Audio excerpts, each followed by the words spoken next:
सोनालीचं लग्न मोठ्या थाटामाटात झालं होतं. पण लग्नानंतर काही दिवसातच तिचं आयुष्य बदललं. कारण तिचा नवरा विक्रम खूप रागीट आणि अत्याचारी निघाला.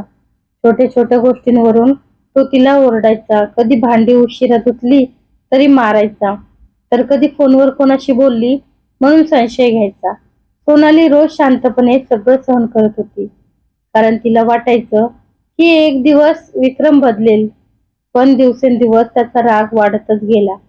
एका रात्री तर त्याने फक्त चहा गार झाला म्हणून तिच्यावर हात उचलला आणि त्या रात्री सोनाली खूप रडली. तिच्या डोळ्यातून अश्रू थांबत नव्हते, पण घरच्यांना सांगायची तिची हिंमत होत नव्हती, कारण समाज काय म्हणेल याची तिला भीती वाटत होती. विक्रम बाहेरच्या लोकांसमोर मात्र खूप चांगला माणूस असल्यासारखा आव आणायचा. त्यामुळे सोनालीचं कुणी ऐकतही नव्हतं. काही महिन्यांनी सोनाली गरोदर राहिली. तिला वाटलं की आता तरी विक्रम बदलेल, पण त्याचा स्वभाव अजूनच भयंकर झाला. तो तिला नीट जेवूही देत नव्हता, सतत टोमणे मारायचा.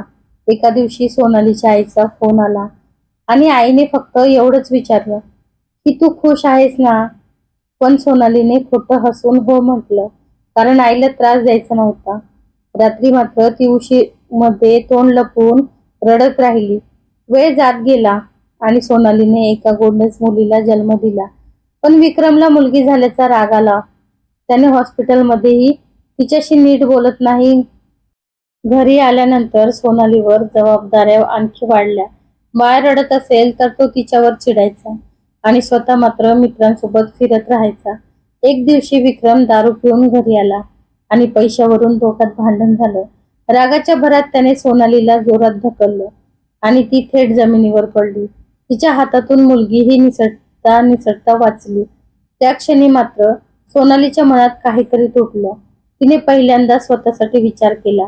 दुसऱ्या दिवशी विक्रम कामावर गेला. तिने शांतपणे कपाट उघडलं, काही कपडे घेतले, मुलीला जवळ घेतलं आणि आईच्या घरी निघून गेली. आईने तिची अवस्था पाहिली आणि तिला मिठी मारून खूप रडली. काही दिवसांनी विक्रम तिला परत आणायला आला, पण यावेळी सोनाली घाबरली नाही. तिने त्याच्या डोळ्यात डोळे घालून सांगितलं की आता पुरे झालं, मी परत त्या नरकात येणार नाही. विक्रमला पहिल्यांदाच तिच्या आवाजातला आत्मविश्वास दिसला. त्याने खूप समजावण्याचा प्रयत्न केला, पण सोनालीने निर्णय घेतला होता.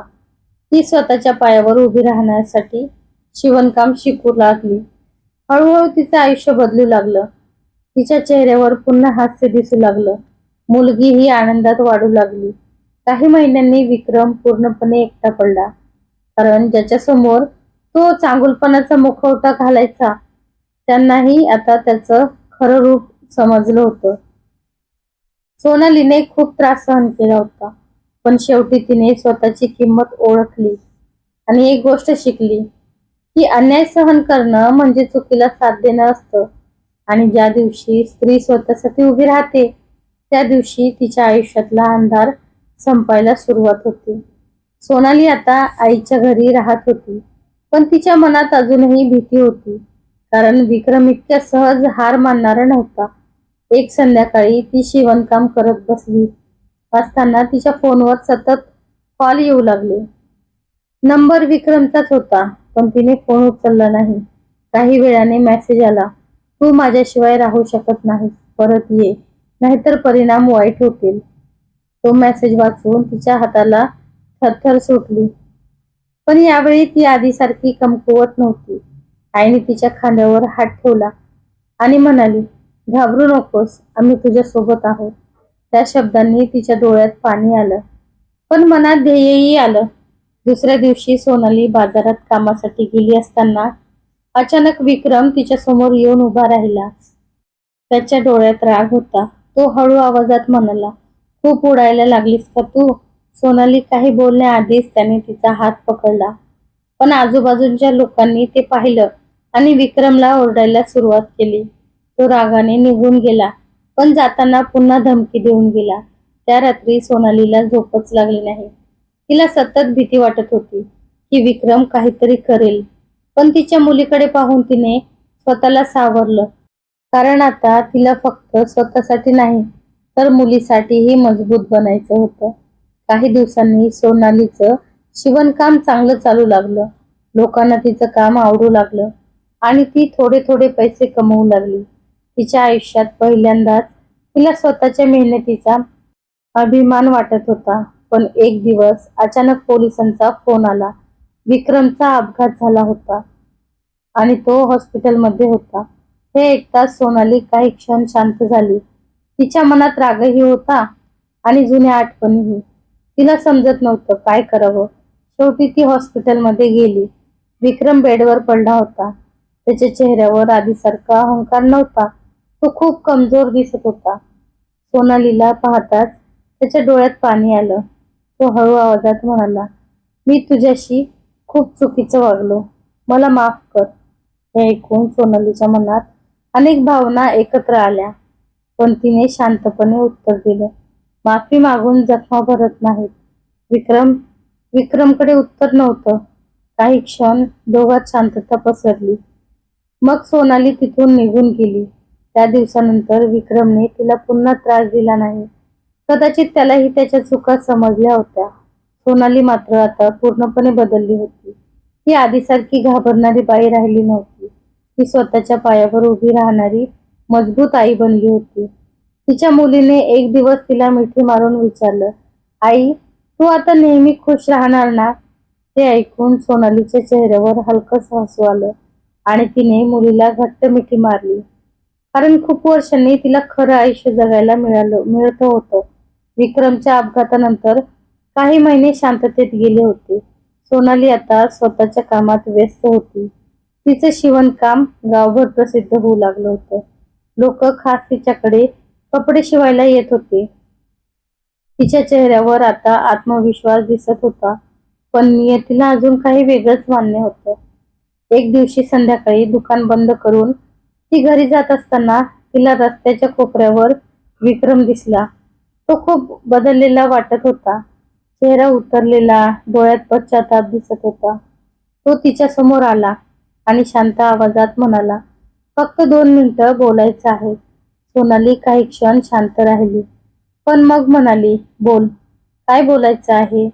विक्रमने खाली मान घालत सांगितलं, माझ्याकडे आता काहीच उरलं नाही. मित्र गेले, घरच्यांनीही साथ सोडली. मला आता समजलं मी काय गमावलं. सोनाली त्याचं बोलणं ऐकत होती. पण तिच्या मनात जुने जखमी दिवस पुन्हा जागे होत होते. विक्रम पुढे म्हणाला, मी रोज त्या दिवसाचा विचार करतो जेव्हा तू रडत होतीस आणि मी तुला समजून घेतलं नाही. मला वाटायचं मी पुरुष आहे म्हणजे सगळं माझ्या मनासारखं चाललं पाहिजे. पण आता कळतंय मी किती चुकीचा होतो. सोनालीच्या डोळ्यात पाणी आलं. पण ती मजबूत राहिली. ती म्हणाली, तुला तुझ्या चुका समजल्या हे चांगलं आहे. पण मी जे सहन केलं ते विसरणं इतकं सोपं नाही. विक्रम शांत झाला. कारण त्याच्याकडे उत्तर नव्हतं. तेवढ्यात त्याची मुलगी आर्या आईचा हात धरून तिथे आली. तिने विक्रमकडे पाहिलं आणि हळू आवाजात विचारलं, आई, हे बाबा आहेत ना? सोनाली काही बोलली नाही. विक्रमच्या डोळ्यात मात्र अश्रू आले. त्याने मुलीकडे हात पुढे केला. पण आर्या घाबरून आईच्या मागे लपली. त्या क्षणी विक्रम पूर्णपणे तुटून गेला. कारण त्याला जाणवलं की त्याच्या रागामुळे त्याने स्वतःचं कुटुंब गमावलं आहे. तो तिथून शांतपणे निघून गेला. त्या रात्री सोनाली खूप विचार करत बसली. तिच्या मनात राग होता, पण कुठेतरी दया देखील होती. काही दिवसांनी तिला कळलं की विक्रम दारू पूर्णपणे सोडून एका छोट्या कामावर लागला आहे. तो आता एकटाच राहत होता आणि शांत आयुष्य जगत होता. एक दिवस अचानक सोनालीच्या दुकानात एक म्हातारी बाई आली. तिच्या हातात एक पिशवी होती. ती म्हणाली, बाळा, हे विक्रमने पाठवलं आहे. सोनालीने पिशवी उघडली तर त्यात तिचा आणि आर्याचा जुना फोटो होता. मागे छोटंसं पत्र होतं. त्यात लिहिलं होतं, तुम्हाला परत मिळवण्याचा अधिकार मी गमावला आहे, पण आयुष्यभर तुमच्यासाठी प्रार्थना करत राहीन. ते वाचून सोनालीच्या डोळ्यात पाणी आलं.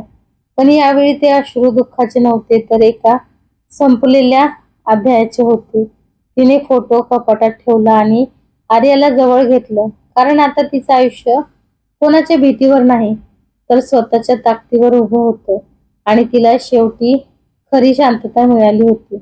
तर कशी वाटली कथा नक्की कमेंट करून सांगा. भेटूया परत